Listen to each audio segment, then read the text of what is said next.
Hello, this is the Art Life video blog, day 108. I'm Jeff True Jones. My name is Jacob Wolf. Thank you, Jeff. Yeah, thank you for having me here. Yeah, for sure. So, do you want to tell the audience just a little bit about yourself? I'm a singer-songwriter. I'm originally from Gainesville, Florida. I live in Portland, Oregon now.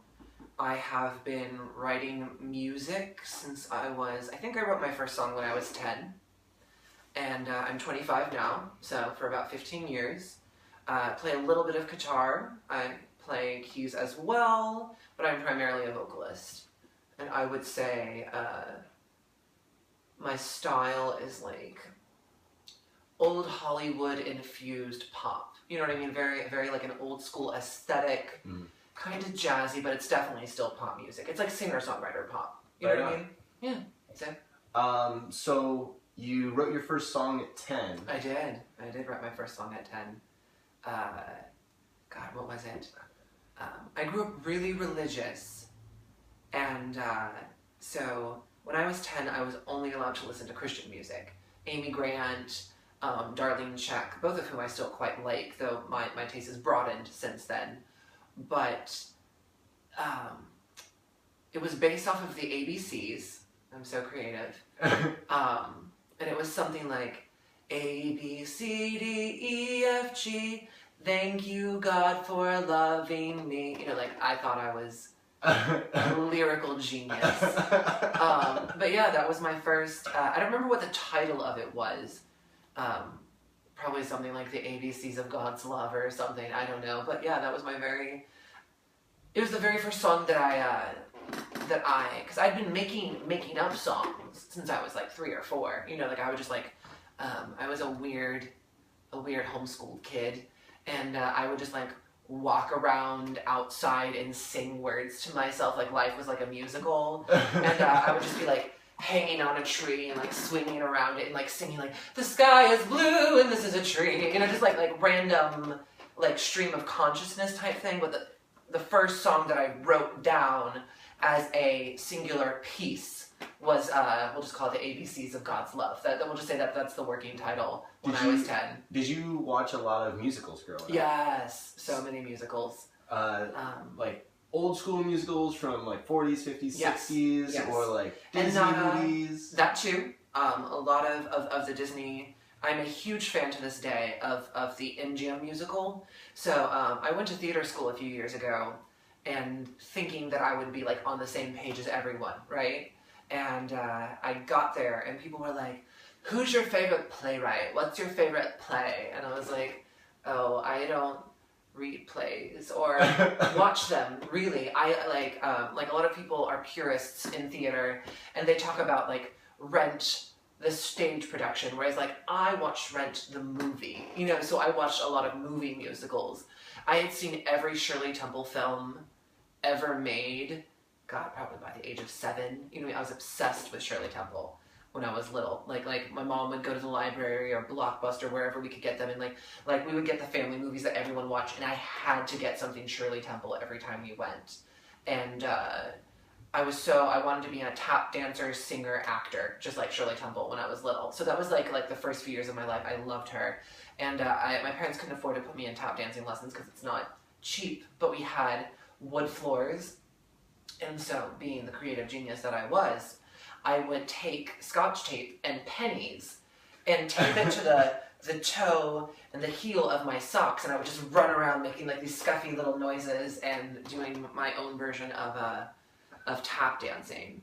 I think at that age I really wanted to be a vaudevillian, sort of like, you know, ba ba ba ba. You know, I loved that stuff, and my mom loves musicals, absolutely. Like every Christmas, White Christmas, Holiday Inn, Bing Crosby, Vera Ellen. These are all old movie stars. Not everyone cares about this stuff like I do, but like a lot of Danny Kaye, a lot of Judy Garland, Marilyn Monroe, like all of the old Hollywood musical people. So my mom exposed me to a lot of that culture from a very young age. So like I said, my initial obsession was Shirley Temple, but then it expanded.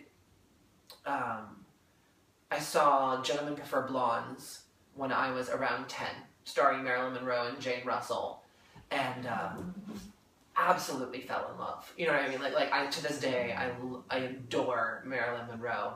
I was sitting at a coffee shop earlier, and I was sitting outside drinking my coffee, and I saw through the window that a Marilyn Monroe film was on, and I was like, "It's the Prince and the Showgirl!" And my boyfriend was like, "What?" And then there was like a guy getting coffee, like going on. I was like, "Move!" Like no, God, I'm insane about Marilyn Monroe.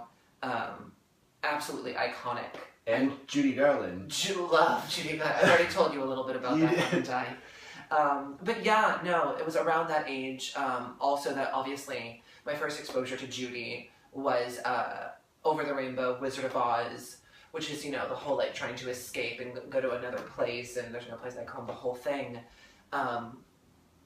But I would say a lot of my inspiration came through my mom, and that was a thing that she and I would, no one else in the family really appreciated musicals like she and I did, which is funny because she is not a musical person. My dad is an excellent musician, very, very talented, multi-instrumentalist, producer, songwriter, etc. Interesting. Worked with big names in the Christian music industry, like Petra, which a lot of people who aren't familiar with Christian music might not know, but they were a hugely famous Christian rock group in the late 80s and early 90s. If you listen to religious music at all, you'd be like, oh yeah, Petra, you know, but, and my dad did some production work for them, but not a huge fan of the old Hollywood musical. That's a me and my mom thing, and we would just like sit on the couch and just like, even some old Hollywood not musicals, like one of my favorite films, I love An Affair to Remember with Deborah Carr. There's Marnie Nixon was a voiceover artist who would do vocals for a lot of 40s and 50s and early 60s Hollywood starlets who couldn't sing. Like Marnie Nixon, so she's not famous, she's not Deborah Carr. Like Deborah Carr was the face in An Affair to Remember, which is referenced in like, what is that, Sleepless in Seattle, that film. There's a scene in Sleepless in Seattle where they're like watching An Affair to Remember, and like the main character gets hit by a car, and it's like very sad, and star-crossed lovers, all of that. But the main Deborah Carr, her character is a singer in the film, but her voice was actually played by, like, dubbed by Marnie Nixon, who did the voice of Audrey Hepburn in My Fair Lady. She sang for Natalie Wood in West Side Story. There we go. Sorry, sometimes have to do the choreography to remember names of things. West Side Story. She did the high notes for Marilyn Monroe on Diamonds Are a Girl's Best Friend in my favorite film, Gentlemen Prefer Blondes.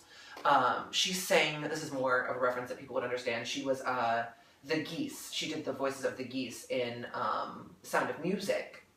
And the only actual live film credit Marnie Nixon ever got. Like, she just did everyone's voices professionally. She was like the industry's best kept secret when it came to the movie musical. And she was one of the main nuns in Sound of Music. And that is like the only live film where she is billed as herself. Because every other, I feel like this is just turning into a history lesson of old Hollywood. I love this stuff. It's good. But yeah, so every other film she wasn't credited because the idea was that the actress was going to, the actresses playing the main role, the lead actresses, were supposed to seem like they were just, you know, because back then they had to be able to sing and dance and act and all of that. So nobody, like, whereas nowadays people don't really care if you lip sync, back then, like, Marnie Nixon was kept under contract as, like, you're not allowed to ever say that you sing these women's voices. And so she would just kind of mimic their speech patterns. And a lot of people didn't realize that it's the same voice in all of these different, like, very distinct musicals. It's one woman singing all of their parts. Wow. Yeah. Did you, or do you relate with your father musically? I know that I first started, like, my dad had a home studio when I was, like, 3. And he is an absolute excellent musician, and I was definitely a daddy's boy when I was little, which I didn't even know if that's a thing. But, because people can be mama's boy. I don't know if you can be a daddy's boy, but if you could be, I was.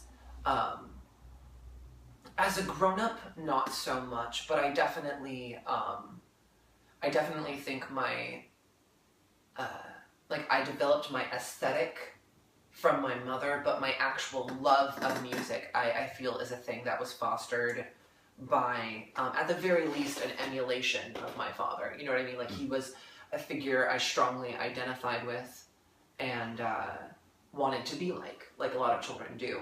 So while I would say as adults we have very little in common stylistically, yes, he definitely fostered my initial love for music itself as a separate entity from the performance art aspect of the aesthetic that I strive for now in my music. But just like the actual musicality itself, because the vaudeville and the old Hollywood musicals kind of like fostered in me that performer, like the want to be on stage and like be glittery and shiny and glamorous. But the music specific, and not just the acting and the dancing, you know, like the focusing on singing and playing is a thing that was very much fostered by my father's influence. Because he didn't necessarily really take an active role. Like, he didn't teach me to play. He did not teach me to sing. I'm very much self-taught. But I might not have organically developed that interest were it not right in front of me. You know what I mean? Like, it definitely came from a desire to have a thing in common with him, I think. So you called yourself a closet singer. Yeah, no, like throughout high school? Throughout, I mean, my family knew I loved to sing. That's a thing. I just don't think they understood for a while, that I was good. You know, because I wasn't always. Yeah. You know, when I was little, you mentioned earlier the Disney movie musicals, like the cartoon, like Pocahontas, Cinderella, whatever. I was obsessed with Pocahontas, loved it. And Judy Kuhn, who is Pocahontas' singing voice, has a very evident and prevalent vibrato to her voice that I did not have at 7 years old. And I still had, at 7, a very high soprano sound to my voice. So I could sing in Pocahontas' key, full voice, without, you know, because like my voice hadn't dropped yet. But I didn't, because when you're little, your vocal cords aren't as heavy and you don't have that adult vibrato. So I would do this thing where I would be doing, you think you own whatever land you land on. The earth is just a dead thing you can claim. And now I have a more natural wave to my voice. When I was little, and I also loved Just Around the Riverbend, you know, just around the riverbend, beyond the shore. But I would go, just around the riverbend, and I would like move my head to try and make the vibrato, and I didn't even realize I was doing it because it was an auditory thing. You know, I was just trying to mimic the sound. But my mom used to say, and I don't think she meant to be mean, I think it was just true, that I sounded like a sick cow singing, you know, just like, like this modulation that wasn't even a vibrato. It was like I was singing two distinct notes that were not forming one in the middle. You know, it's like, if this is the frequency that is the note, I'm singing the one above it and below it and doing that rapidly. It was more like a sine wave. You know what I mean? So they knew I loved to sing because I did constantly. I had this habit, bath time and shower time was one of my favorite things as a kid. I loved taking baths, I loved taking showers. To this day, I don't think there was ever a hot shower I met that I didn't like. Like, I still sing in the shower, it's awful. And, but it was like, I would be completely not singing, and it was like, the minute the water hit me, I would start singing. So my nickname in my family was the dehydrated singer. You just add water, and he starts singing. So, because, you know what, like, echoes in there. So, like, I would be in the shower, just around the riverbend, and it's, like, echoing and, like, having, like, my own private concert.